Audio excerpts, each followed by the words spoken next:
2, 1.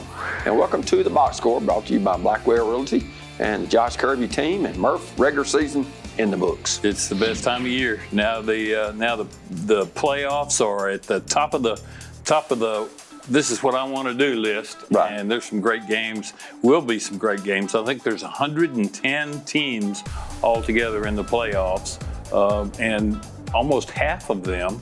Oh, that's not right. But anyway, half of the teams, 40 some odd teams in the playoffs, are sub 500. Right. We've got to do something about that. Right. Murph, great ball game that we're going to talk about here first. East Nashville ranked number 3 in the state, Smith County number 6. Owls get a huge 15-14 victory over East Nashville. Matt Dyer's squad continues to impress. I want to be Matt's agent. He needs a raise, big time. I'm telling you, that was an incredible game. 8th straight victory for the Owls. They win it 15-14. They get a 2-point conversion after they trail 14-7.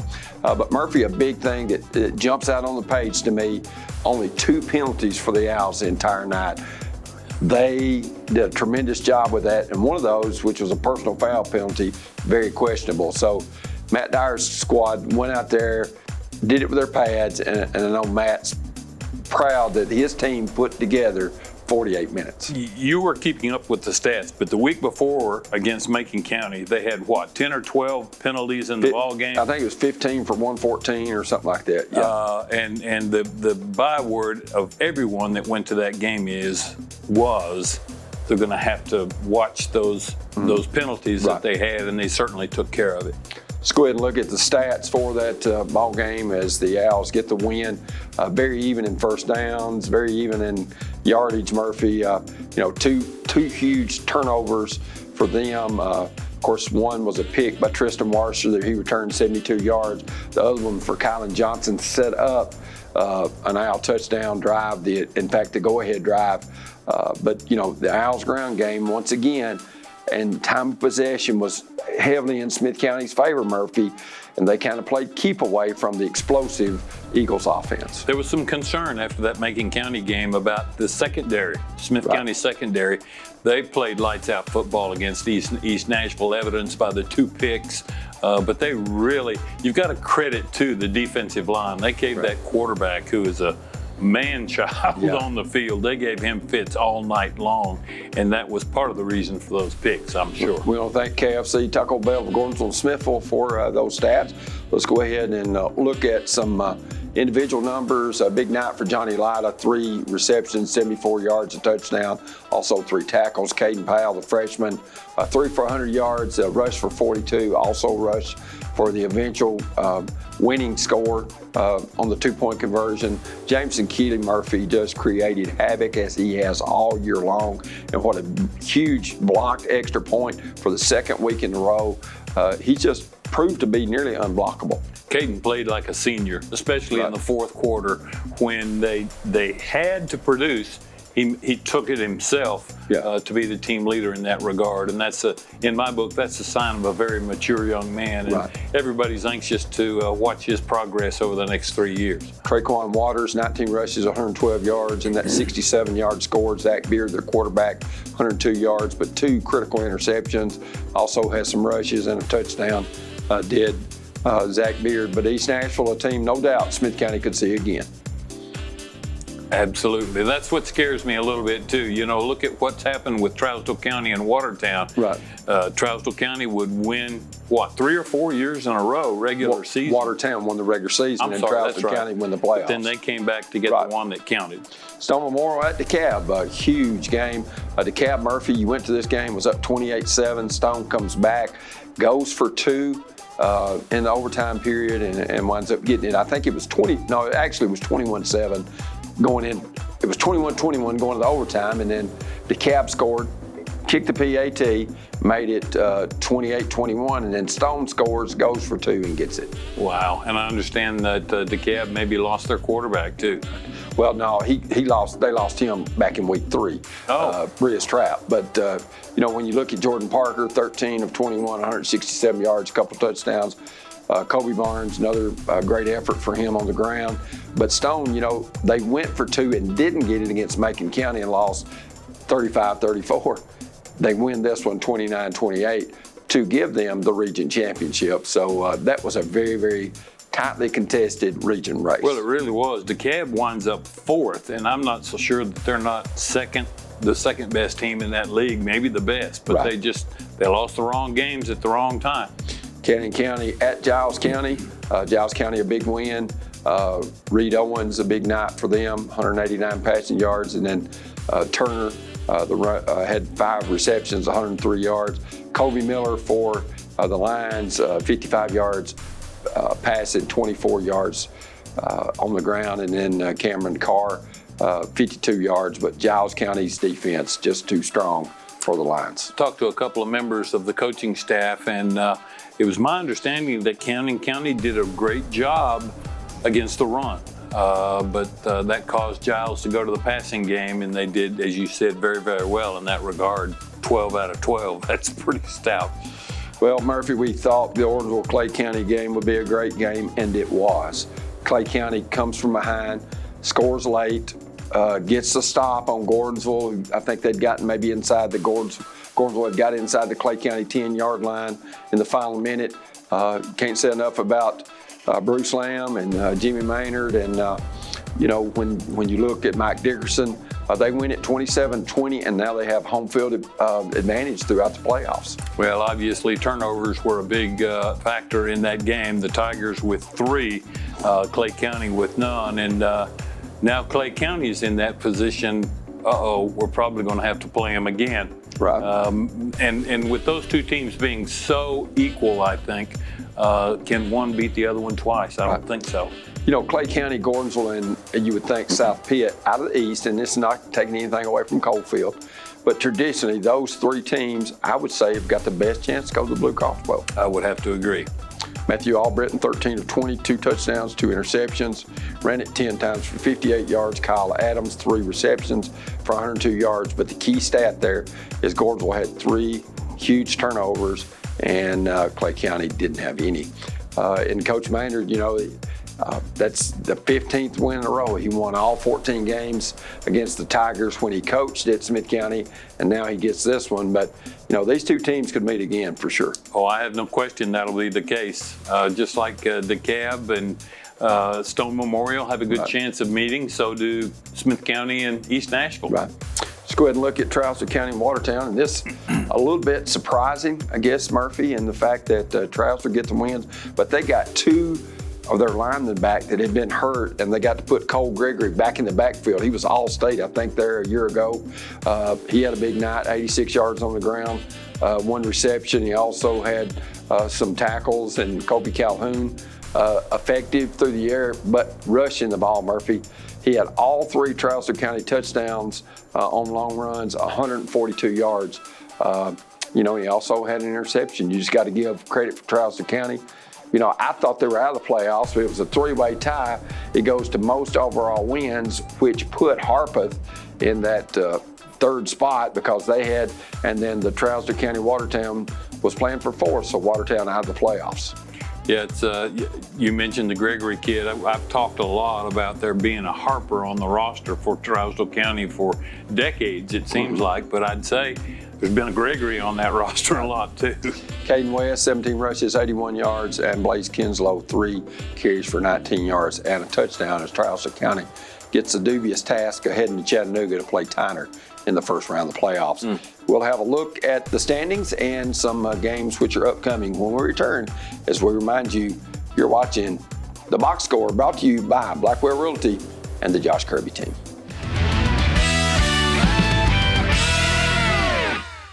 There's no shortage of real estate companies out there, but there's only one Blackwell Realty and Auction. The Kirby team with Blackwell Realty and Auction has the knowledge and the experience necessary to help you. They understand that real estate sales happen because of the hours of work they put into every sale, whether representing you as the buyer, the seller, or both. Get started today the Kirby way. The Kirby team with Blackwell Realty and Auction. Call them today or visit blackwellrealtyandauction.com.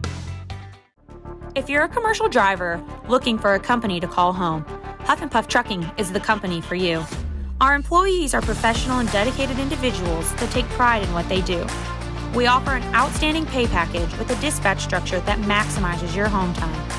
To learn more about a company that knows you by name and treats you like family, call us at 1-800-965-5033 or visit our website at huffpufftrucking.com. 2 delicious options, 2 convenient locations. So make the entire family happy with just one stop to KFC Taco Bell. Located at 501 Gordonsville Highway in Gordonsville and 105 East Broad Street in Smithville, we've got you covered at KFC Taco Bell, no matter the food craving. So what are you waiting for? Go ahead, get in the car and kick that hunger to the curb with a quick visit to KFC Taco Bell. Located in Gordonsville and Smithville. Stop by today. Neighbors help each other. It's how community works. And it's how we do business at DTC. You can count on us for internet, TV, and phone, backed by local support. For a limited time, get 1 month free when you add or upgrade your internet package. Enjoy internet speed that can keep up with all you do. DTC. We're working hard to be a good neighbor.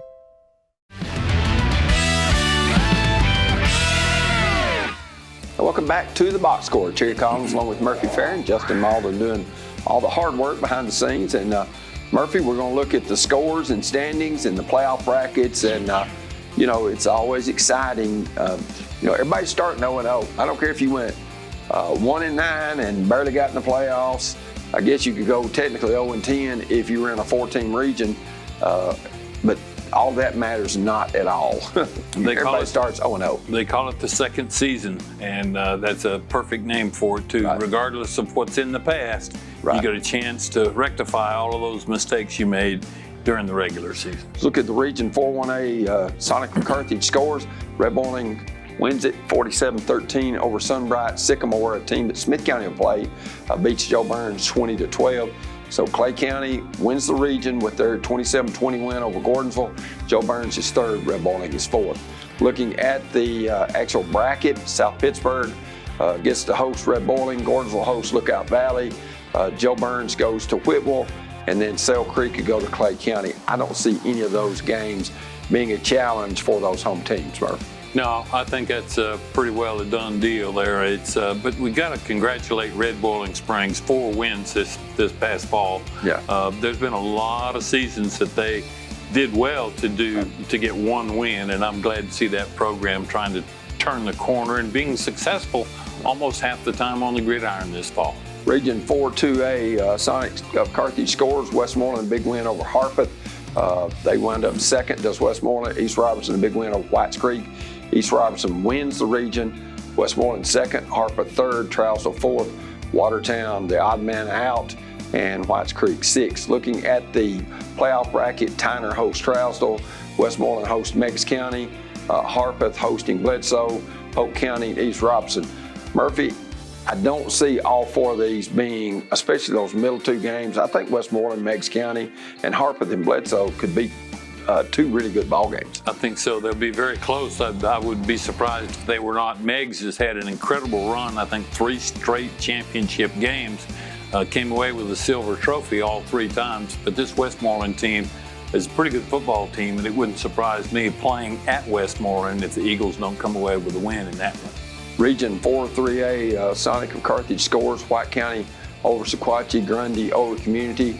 That winds up Giles County first, Sequatchie second, Cannon third, and Grundy fourth. Looking at the bracket for that, Sweetwater hosts Grundy County, Sequatchie County hosts McMahon Central, Cannon County goes to Loudon, and Brainerd goes to Giles County. Do you see any of those matchups being close ones, Murphy? Well, I'd like my heart is wanting me to say that Loudon and Cannon County could be. Loudon not nearly the team they've been the last couple of years, and I know that Coach Matt Dyer will take his kids into that game with a very positive attitude, but Loudon has such great experience working in their behalf. They've got more than 1 state championship trophy up there, and it's going to be a battle for the Lions, but you never know. It's a tradition-rich thing. When you go in there, they hand you the program, and it tells about the rich history of Loudon. And it's a really special place to go and watch a high school football game. Smith County got to go there in the playoffs a few years back, and that was definitely a treat. Let's go ahead and look at some more Sonic of Carthage scores from Region 5-3A. Of course, Smith County's big win over East Nashville, 15-14. East Nashville with the loss to Riverdale in Week 10, and the Owls in Week 11 finishes 8-2. But Stratford gets that 4th seed, Murphy, with a close win over Jackson County, and then Cane Ridge big over Maplewood. So the Owls are first, the Eagles are second, Maplewood's third, Stratford fourth. Now looking at that bracket, got Smith County hosting Sycamore, which is out of Cheatham County, Fairview hosting Maplewood, White House going to East Nashville, Stratford at Waverly. I don't see any of those 4 games being a contest. I may be wrong, I have been before. Fairview may be the only team to win out of Region 6. I think Maplewood at 3-7, not a serious challenge for Coach Chris Hughes' football team, but it wouldn't surprise me if Smith County, East Nashville, and I forgot Waverly is in that other one. So the first 2 teams out of that other regional win, but I think Smith County and East Nashville, that's the way it's supposed to go into the second round. And as we've been talking throughout the show, that's setting up a 3rd round game between Smith County and East Nashville once again. Right, but both of those second round games should be good ones if Fairview were to win and play at Carthage, and then East Nashville playing against Waverly. Of course, East Nashville will have to make the trek to Waverly if that be the case. Waverly's got an outstanding running back that's going to run for over 2,100 yards this year, and I think the type of game that will hurt East Nashville, at least we saw it last week against the Owls, is somebody that has a real stout running game. Well, and they do. They've got a 2,000-yard rusher. The Waverly team does, and that could be a big difference maker in that one. The one thing that's in the back of my mind is how does East Nashville play against White House after having lost their last 2 ball games? Right. Of course, White House, a team that played them tooth and nail, Murphy, if you remember in last year's quarterfinal game. Right. After White House comes back and beats the Owls on a last minute touchdown throw. In fact, that was in front of their former coach, Jeff Porter. Right. He was sitting in that end zone, in fact, with less than a minute to go. And then they go to East Nashville and give them everything they want. I think it was like a 17-13 game that East Nashville, of course, East Nashville went on to the Blue Cross Bowl. And, it sets up for some interesting things. I know Covington's got a good team out in West Tennessee. But you could be looking in this quadrant right here at one of those teams advancing to the Blue Cross Bowl. Oh, I agree. Covington's lost their #1 running back all season long, pulled a hamstring last week, I think it was, hamstring or an MCL. Anyway, he's out for the season, so all of a sudden the Chargers are not quite the team they've been throughout the regular season. Quick look at the Sonic of Carthage scores out of Region 4A. Of course, we talked about the Stone Memorial, a big win over DeKalb, but Upperman big over Livingston, Macon big over Cumberland County. And we've talked about it all year, Murphy. All 4 of those teams, Stone Memorial, Upperman, Macon, and DeKalb. Of course, Macon got to go to Red Bank, as we're going to see right here in a minute. That's going to be a tough task. Red Bank's lost to Fayetteville, and one more game. Fayetteville, the #1 team, and I think, no doubt, the odds-on favorite, Murphy, to win Class 1A, regardless of who they have to play against. I think they're that good.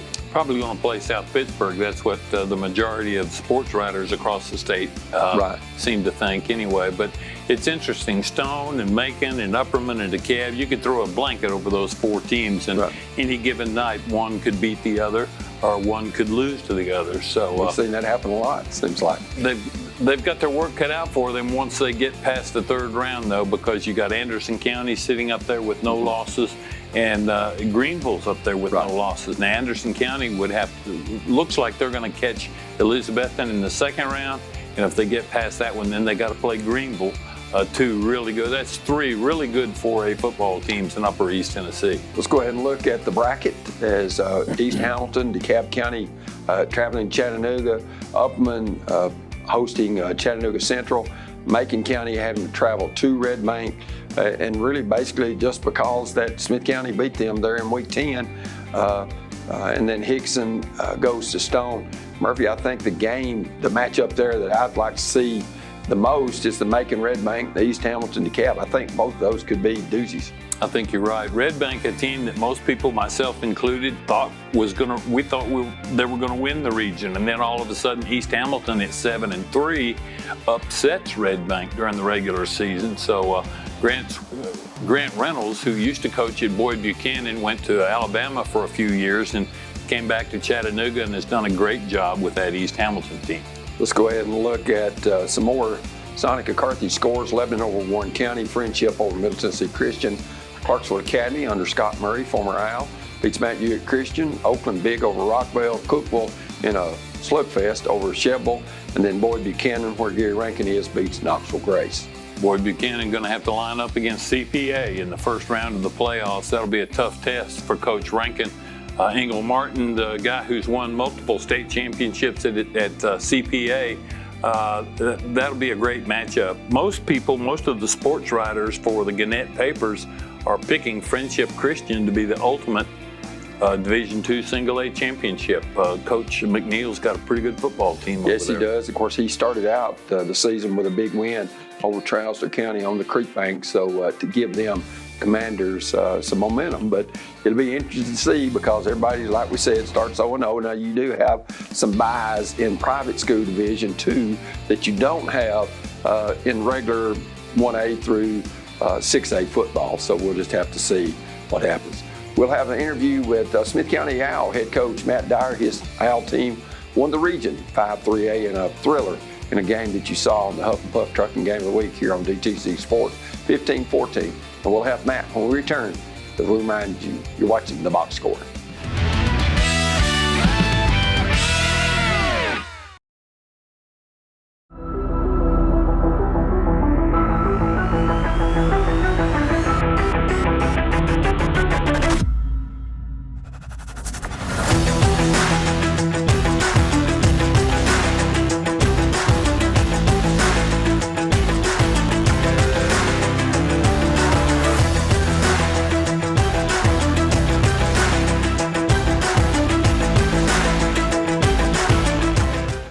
There's no shortage of real estate companies out there, but there's only one Blackwell Realty and Auction. The Kirby team with Blackwell Realty and Auction has the knowledge and the experience necessary to help you. They understand that real estate sales happen because of the hours of work they put into every sale, whether representing you as the buyer, the seller, or both. Get started today the Kirby way. The Kirby team with Blackwell Realty and Auction. Call them today or visit blackwellrealtyandauction.com. Opioid overdoses continue to claim lives in Tennessee. Naloxone, an opioid reversal drug, can save lives. Call the Smith County Drug Prevention Coalition for a free, quick, and confidential training. Also, if you are struggling with substance use disorder due to your alcohol and drug use, help is only a phone call away. Call the Tennessee Red Line. This project is funded under a grant contract with the Tennessee Department of Mental Health and Substance Abuse Services. Nearstar Middle Tennessee Mines in Gordonsville is hiring. We have open positions for master, certified, and experienced heavy-duty maintenance techs, maintenance supervisor, entry-level and experienced miners and exploration infill drillers, grade operator, electricians, laboratory and metallurgical technician, senior metallurgist, and more. We offer competitive wages, excellent benefits, PTO, holiday pay, exceptional 401k, and lots more. Make the most of your future and your career. Join the excellent team at Nearstar Middle Tennessee Mines in Gordonsville.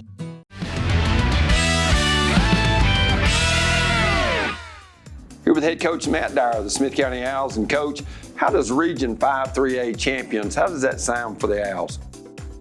Oh, man, it sounds great. It's a great program win. It was an exciting feeling, just happy that our guys could experience something like that, especially, with what they've been through the last, 3-4 years for some of these seniors, coach turnover, losing records, and then, to just, respond to all that adversity, to sit there and have a region championship now under their belt. I'm happy for those guys.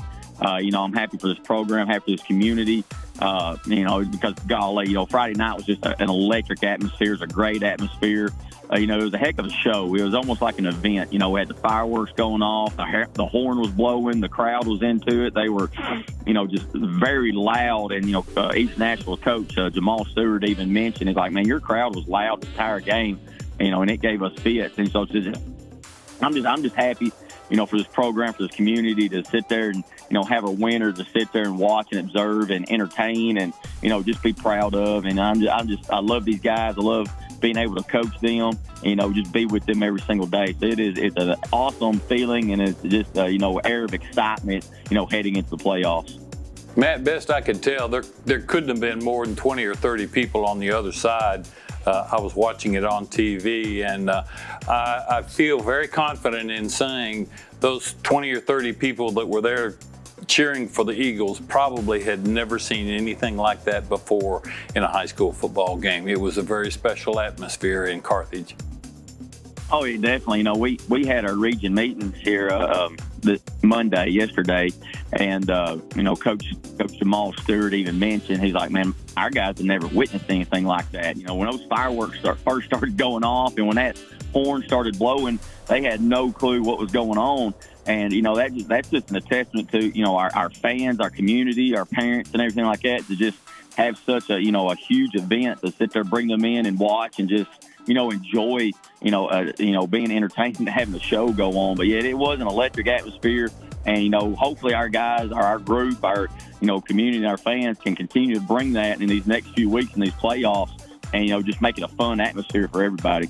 Coach, they go on an 80-yard drive and go up 6-0, and then right before the half there, you respond, and you get a kickoff return, and then a 52-yard drive. You got 13 on first down, then you go incomplete on first, second, and third down, and then you call timeout on fourth down, and Caden Powell makes a tremendous play, a tremendous throw, and then Johnny Lida in double team coverage hauls it in for a huge touchdown, and then Javi Gaspar adds the PAT to give you a lot of momentum at half, up 7-6. Oh, it was a huge momentum swing, for one team to sit there and score with under a minute left before the half, getting points on the board. They feel like they got all the momentum, they're up a possession, they're up points. And it's always a letdown to that team if they give up any type of points. We were getting our field goal unit ready, if we had done anything on third down. And, we were sitting there, Caden Powell he had a huge throw there in the corner, and Johnny made a huge catch. But, our protection was awesome. Every one of those guys up front, Jimmy Enoch, Joe Daniel Stout, Javi Gaspar, Ty Martin, Braxton Searcy, and, Bryce Curry from the running back position, they all had, a great protection to give Caden time to throw that. But, yeah, it was a huge momentum swing for us to sit there and get points on the board, much less, the lead going into halftime like that. And we were just able to carry that into the second half. But like you said, we answered we answered the bell right there. That gun, we put ourselves behind 6 points, and it was an adverse situation that these guys, they've handled so well the last 2 years. And to sit there and, answer a late score with one of their own in under a minute, especially on fourth down play, was just huge for our guys. Matt, I think you've put Smith County on the high school football map in Tennessee for sure. I had a great conversation with your mom the week before when you all played Macon County, and I was bragging on you on how you've done such a great job, I think, in making the kids believe in what you're trying to get across to him. And she corrected me very quickly. She said, no. She said, he's done a great job in making those kids believe in themselves.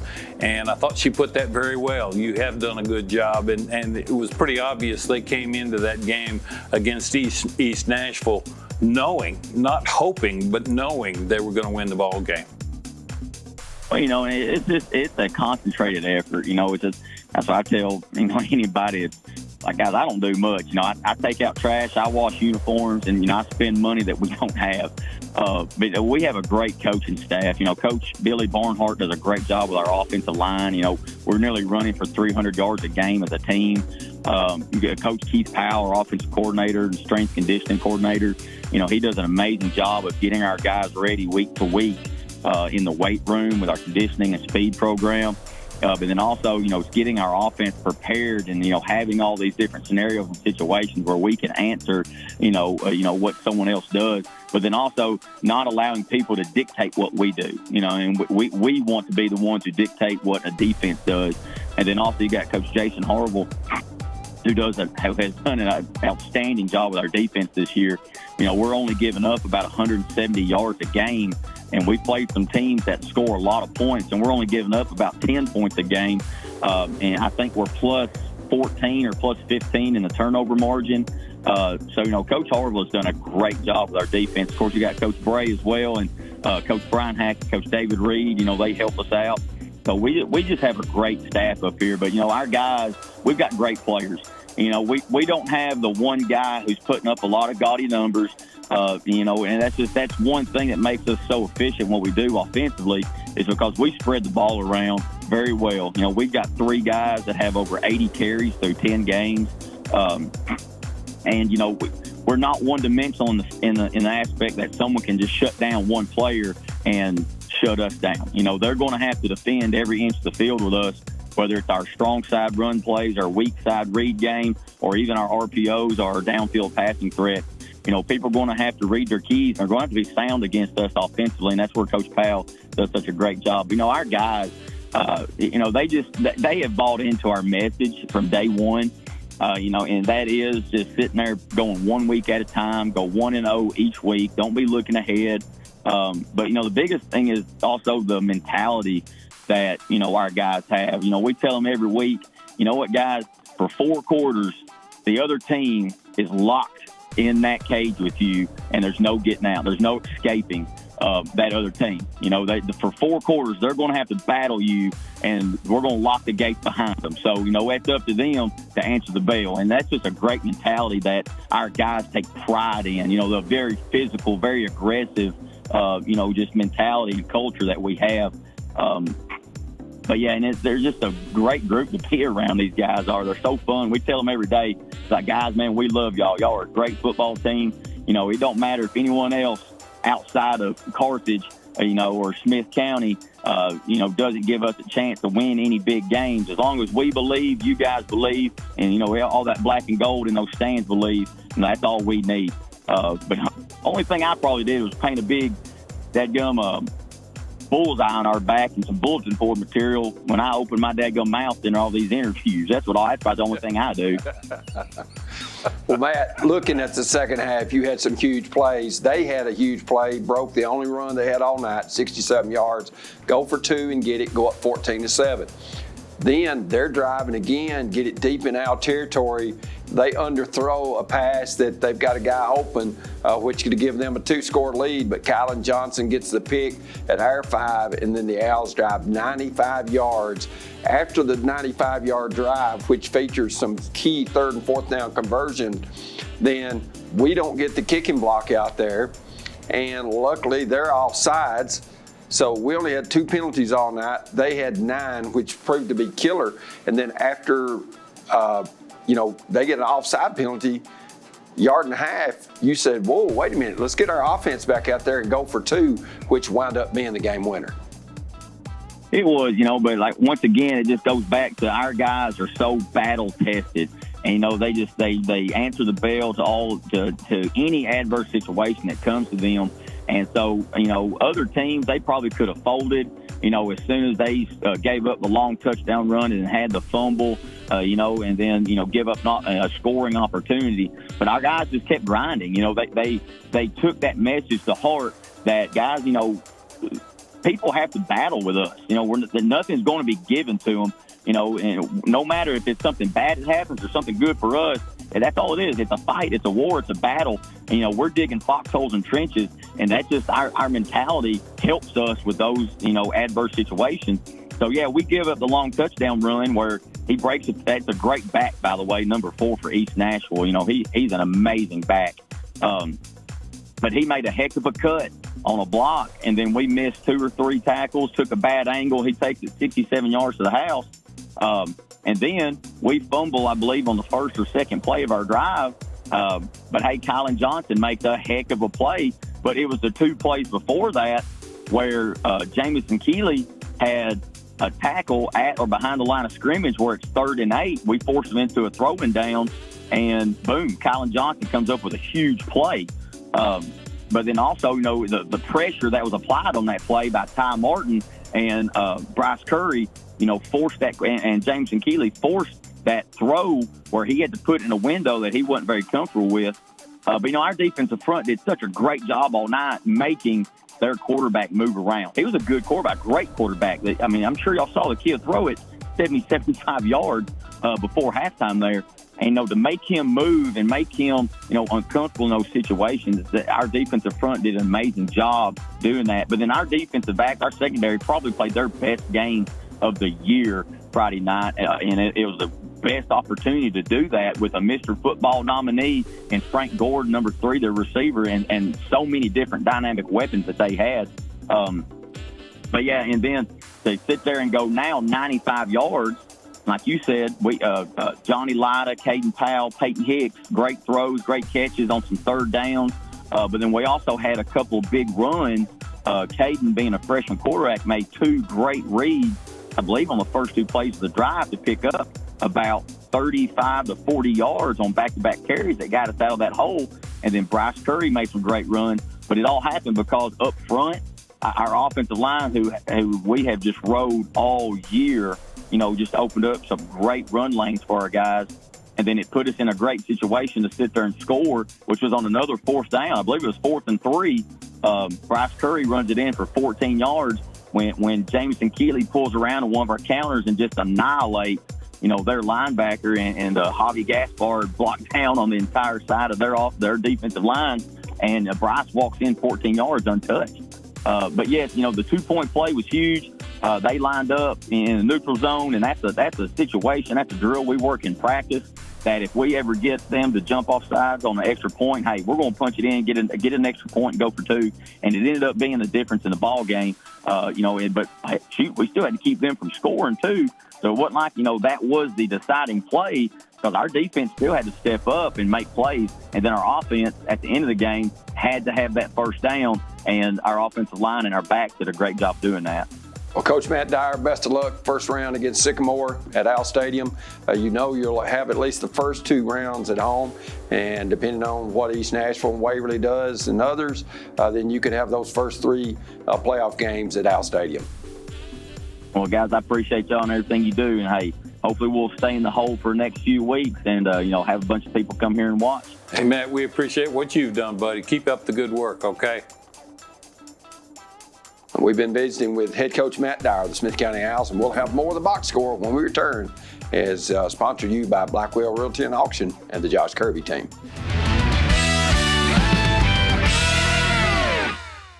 What is your emergency? I think I'm being robbed. Sir? These big home security guys want way too much money from me. Let's connect you to a local company right away. It's a crime what big national companies charge for home security. For just $49.99, get a system with a touch keypad, 3 window or door sensors, motion detector, key fob, and standard installation. Help is on the way, sir. Oh, thank you. Switch now and save. Call or visit DTC Security online today. Don't be fooled. Vaping is just another way to deliver nicotine to your lungs. Learn the facts and escape the vape. We get it. Quitting is hard, but getting help is easy. Call the Tennessee Tobacco Quit line at 1-800-QUIT-NOW for free counseling and cessation patches.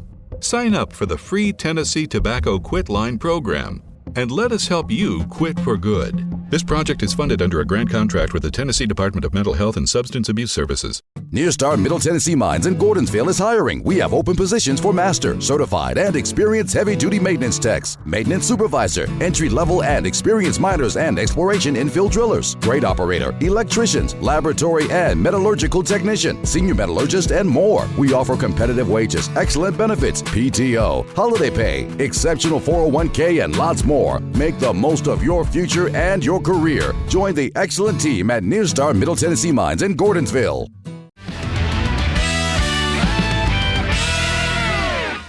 Welcome back to the box score. It's our final segment, and Murphy's going to do some picks, but we're first going to talk about our Huff and Puff Trucking Game of the Week.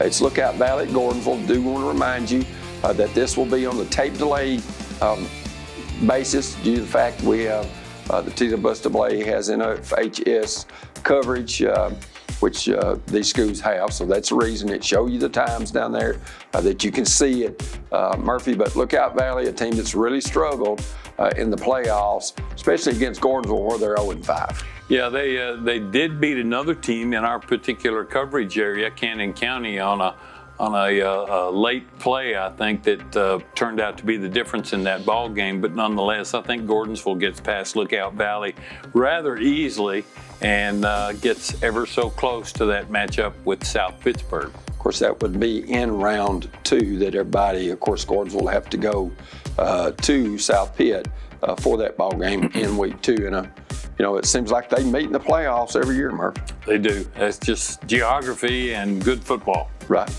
And it should be a great ball game.